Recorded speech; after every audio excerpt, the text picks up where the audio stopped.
We are driving a 2020 Toyota RAV4 Hybrid. Coming up in a little bit, I'm going to tell you the most fun thing you can do in a RAV4 Hybrid. But first, information explosion.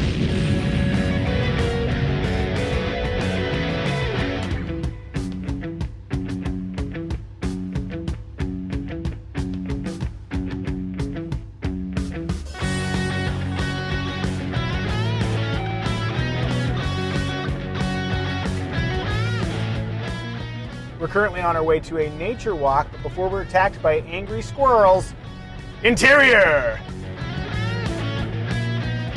Quick vote. Who in this car is most likely to be attacked, perhaps maimed by angry squirrels? It's me. We all know it's you. I don't want to tell the story. It just makes me look bad. All you need to know is that she has an uncomfortable relationship with squirrels. Is it uncomfortable for me or the squirrels? Yes. What do we think about the interior style of the RAV4 Hybrid? You feeling it? I really like the seats because they have that blue contrast stripe. Toyota does a really comfortable seat. I say it almost every time, but I'm feeling no pressure points. I'm feeling very supported. And on the driver's side, I've got adjustable lumbar support. Yeah, it's two-way, but I'm not going to complain. I will complain on your behalf, though. Your seat is totally manual. This is 38 grand worth of RAV4, and you have to adjust your seat like an animal. Another interesting detail about the interior, look at the knobs here. Look at them! Look at them! I was noting how remarkably textured they are. Yes. Which I find sort of satisfying. There's a nice fun, sort of grippy rubberized feel. Mm-hmm. Grab the grab handle. It's got the same feel. And this part too, I was noticing, felt a little bit grippy, which seems nice so your phone doesn't go sliding across. It sounds a little trivial, but I like the tactile feel of the RAV4. Those grippy bits and that there's uniformity between them. Rear window test. Armrest test. So inboard, I've got a fair bit of squish here. I mean that in the best way possible, and I'm able to hold on in the 8 and 4 position. Outboard is a little bit further out than I would like and not quite as padded. That's pretty hard under there. So I'm going to give one elbow up, one kind of in the middle. Let's go needlessly fast. Whee! Yeah! If you drive and it makes your child laugh, you're a good driver. That's just simple math. Let's talk family friendliness. Our daughter had no problem climbing in and out. Rear latch points are pretty accessible. They're not super well labeled, but if you're a parent, you will know where they are. 5-star safety rating, 8 airbags, including dual knee airbags, which makes me very happy. And your knees happy. Mm-hmm, yeah, I've got the happiest knees in the business. Put that on a shirt. How disappointed would you be if that was our first attempt at merch? Micah drives, happy knees. In the back seat, my daughter has rear vents, but rear vents are not standard on the RAV4. If you go to the lowest version, you will not get rear vents. Hey, sweetie, can you see out of the rear window okay? Do you have a reasonable view out? I can see well. Yeah, she can see well. Okay, sweetie, do we dub the RAV4 family friendly? Absolutely. Family friendly. Talking about cargo, we got about 37 cubic feet of space, which is great for the segment. The seat releases are accessible from the back, though I've noted that if you don't give it a good push, the seat will just sort of sit there. So you know you got to push it, but push it real good. And then the lift-in height is pretty low. So if you were struggling to get the standard Muzio family 24 pack of toilet paper, because it's so heavy, just because there's so much toilet paper, then you wouldn't have any trouble lifting it and throwing it in the back there. As we go into this underpass and it gets weirdly dark, hey guys, shh, have you subscribed yet? If you haven't subscribed, do so. At 50,000 subs, I'll tell you a terrible dark secret about my hair. Shh. Style. Thinking about the exterior styling of the RAV4, to me, it's fine. It's just fine. It's just fine. What do you think? Do you like it? There's a black contrasting roof and black contrasting trim pieces along the bottom, but since the car is dark blue and they are black, it doesn't really stand out. But I would love to see this in a color that really shows that off. Once again, you don't know stuff, but you know stuff. There are some contrasting elements on this car that do not pop, including a C-pillar trim that divides the roof from the rest of the body. That kind of stuff would definitely be more obvious if we were to be driving the RAV4 in the only appropriate color, which is my beloved flame blue. That's my favorite color from the Toyota Corolla hatchback, and you can get it on the RAV4. Neat color, huh? There are a couple other peculiarities about the exterior. It's not a peculiarity, but the roof rack makes it look vaguely more rugged because it implies that we might go do something fun. And then take a look at the exhaust tips. I don't like them because they look so tacked on. And by tacked on, I mean you can see the normal size pipe, and then there's just this sort of oval. It's the kind of thing that I feel like you could get aftermarket at a gas station. I couldn't really see what you were talking about until I got up really close. Yeah, But from far away, it's fine. Yeah, just don't look at it and it's not a problem. Hey, do you want to see what I'm driving or flying between YouTube videos? Follow me on Instagram. Future Evie has put my handle down here. And by the way, Evie's profile on Instagram is now public. So if you want to see what cat she's looking at today, or how the squirrels are flanking her as she walks through the nature trail, follow her on Instagram. Future Evie has put present Evie's handle down here. Yeah, like zero car. Yeah, zero car stuff. A lot of questions about where you can get quinoa. Don't say I didn't warn you. It was Faro. Yes, another great grain. In motion. For suburban family hauling, the RAV4 is a great ride. The steering efforts at low speed are very manageable, and what's most interesting is that we're driving the hybrid. This is the most fuel efficient RAV4 you can get, which makes sense. 40 mpg combined, great efficiency, and it's also the most powerful needless full throttle acceleration. Which leads me to the thing I teased at the very beginning of the video. What's the most fun thing you can do in a Toyota RAV4? Well, assuming you're in the driver's seat, the most fun thing you can do is make the tires squeal as you punch it. Yeah. As I come to a stop here, that reminds me that brake feel is bad. There aren't very many hybrids I've driven where that blend of regenerative braking and normal friction braking doesn't feel awkward, so we're experiencing that here. If you buy one, you will get used to it, but initially it just takes some focus to come to a smooth stop. Let's see if I can do it. Steady, steady. Not my best work. Yeah, not your finest. You may have noticed in the information explosion, this has an electronic continuously variable transmission. And I know CVT is a 4-letter word in the automotive community, but I would like to point out this is actually different technology. Most CVTs use a belt between two variable sized pulleys to create infinite ratios. The way this system works is that there's an electric motor, and that electric motor blends with the gasoline engine to create a wide variety of ratios. It's the kind of thing that you need to see in a graph to understand how it works. It's not as familiar as a normal automatic transmission, but it's not terrible, so don't let the CVT thing totally put you off. Thank you, convenient bump.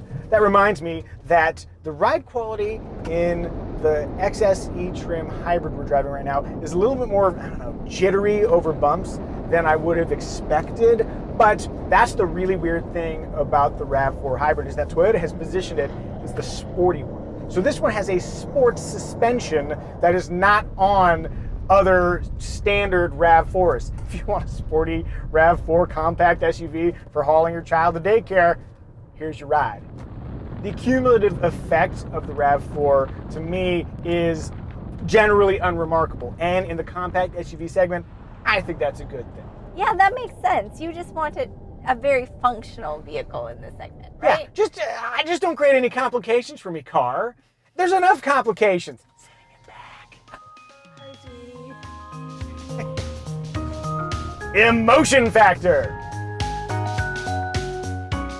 Correct me if I'm wrong, but to me, the emotion factor of the RAV4 is very similar to a CR-V. Not exactly the same, maybe a little bit higher on the emotional spectrum. Definitely. But the zippy acceleration of the hybrid powertrain and the sport-tuned suspension adds a little bit more emotion than you would get if you went to CR-V. There are probably more emotive forms of transportation, but you know, for just hauling your family around, this ain't half bad.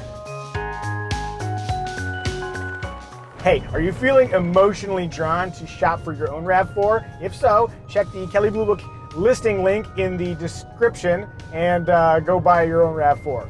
Then make a video of it. In what seat did you have the most fun? Remarks! Standard on the RAV4 is Toyota Safety Sense, which I like very much. Full speed, dynamic cruise control, works wonderful. In fact, when you use it on the freeway, the vehicle does a good job keeping itself in the center of the lane. I have no complaints. Really? I mean, I've got a lot of complaints, but not specific to that one tiny category. Hey, Honda Clarity, let's smoke them. Oh. Battle of the fuel-efficient cars. Yeah, sorry, nature. You know that squirrels are going to take it out on me. Yeah, the squirrel's like, you're that guy that was racing the Clarity, aren't you? Driving like that? That's nuts. Sorry you have to make a dad joke graphic. I already made one. Our XSE trim also has wireless phone charging up here, which for me would make a little bit more sense if it had wireless Apple CarPlay, because I'm going to connect via wire anyway, cable anyway. But it is kind of nice for my lady when she's getting low on the juice. I've got a weird one here. Steering wheel buttons. I want a more assertive click. I want it to feel like, yes, I've pushed a button. If you're going out to dinner with somebody and you're like, where do you want to go? And they're like, I don't know, anywhere you want to go. It's like that person became a button. Maybe this is me. I just got out of the Mazda CX-30 and they thought a lot about how the buttons click and all that tactile feel, and this is less satisfying than that. Does that matter? Does it affect anything? No. Will I notice it? Will I complain about it in a video? Yes. Does this infotainment look sort of tacked on to you? You have, once again, stumbled into a modern trend here. You don't know what you're talking about, but you know what you're talking about. This sort of almost like we took an iPad and just sort of crammed it on the dash. Totally. This is my friend Lynn Woodward, who works with me at Kelley Blue Book. Subscribe to KBB's channel if you haven't already. Really hates that. I am a little bit more serene when thinking about this because I know there's a reason for it. And you're too obsessed thinking about the buttons. The thing about these buttons is, no, the reason why you would do this is because it offers a ton of flexibility with screen size. So the standard screen is 7 inches. But there's an 8-inch screen here as well. And the thing is, when you build a car, it has to last for like 5 years, a 5-year product cycle. So if in like 3 years, they decide like, oh, now we need a 10-inch screen because everybody else has a 10-inch screen, it's a lot easier to add that to this space where it just sort of extends up and around than it is to re-engineer the entire dash. Which, that's what it looks like. Yeah, it looks like what it is. Yes. Well observed.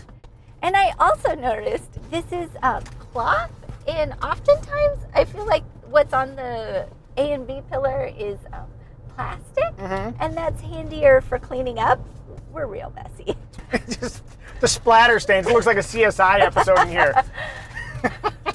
It's meant to be a nicety, Yes. but it's not nice for you. Yes. As the woman who has to clean off the splatters. God knows what. Diving back into the infotainment system, I'm going to note that the interface, it looks like something you could have done in DOS. It's a very kind of elemental, blocky sort of thing. The fonts feel a bit dated. The look aside, it's actually pretty easy to use. Apple CarPlay and Android Auto come standard. My only other real complaint is that when seated here, I can't touch it. So I have to lean forward. If I keep leaning like this, I might get those ripped abs that you need if you're going to do a shirtless review. Let's talk about drive modes. So there's the normal gaggle of Eco, which makes the vehicle almost maddeningly lethargic with your accelerator feel. Then you've got Sport that kind of does the opposite. Fine. And then you can push normal. What I find so interesting is that there's also a trail mode. So the way trail mode works, gasoline and an electric motor power the front tires, and then there's a dedicated electric motor that powers the rear tires. So when you push trail mode, it will automatically apply the brakes to whatever tire is spinning. So basically, it helps get power to the ground more effectively than just spinning whichever tire is already spinning. What's interesting is that you can activate that on the freeway. I tried it, and it's like, it doesn't care how fast you're going. And you can also activate it if you activate EV mode. So EV mode in the RAV4 allows it to travel for very, very short distances at speeds under 25 miles an hour using electric power alone. In fact, let's see if we can do it.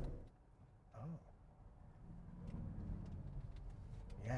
The only scenario I can think of where you would want to move along silently under electric power and also have the traction to drive off-road is if you wear a mask and you hunt teenagers that are camping at night.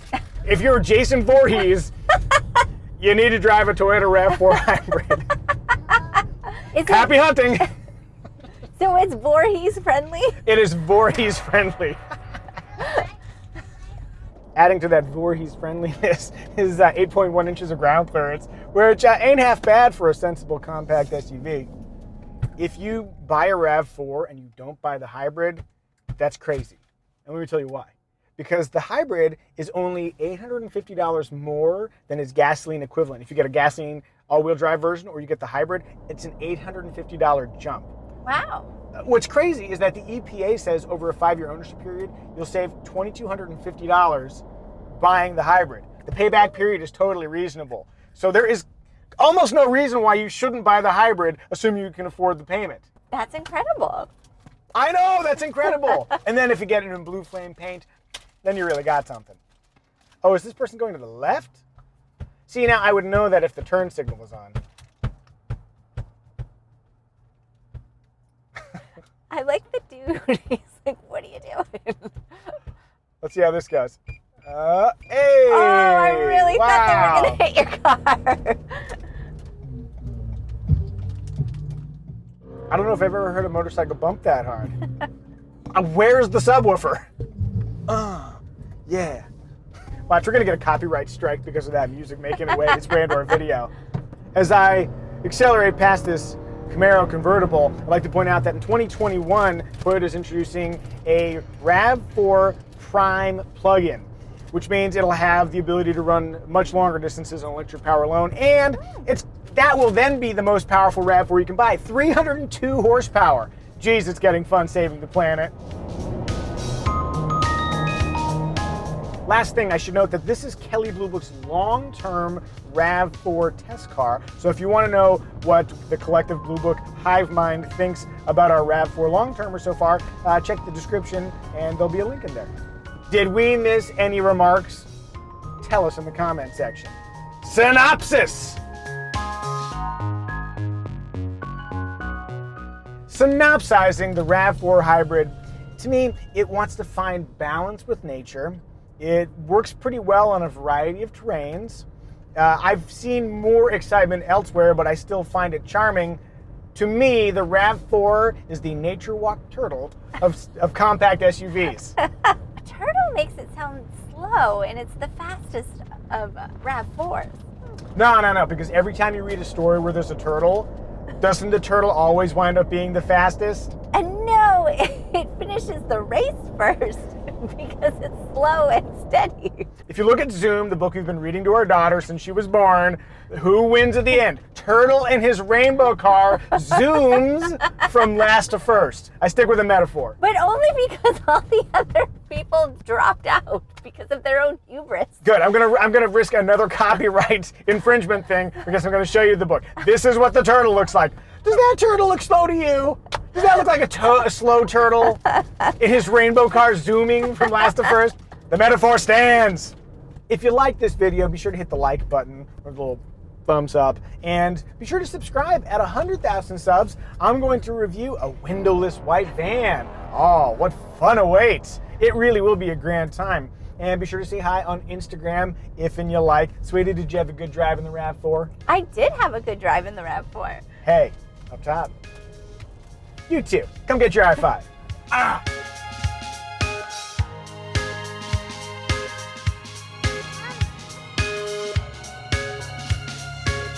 Stick your face in the pipe. Why would I stick my face in a pipe?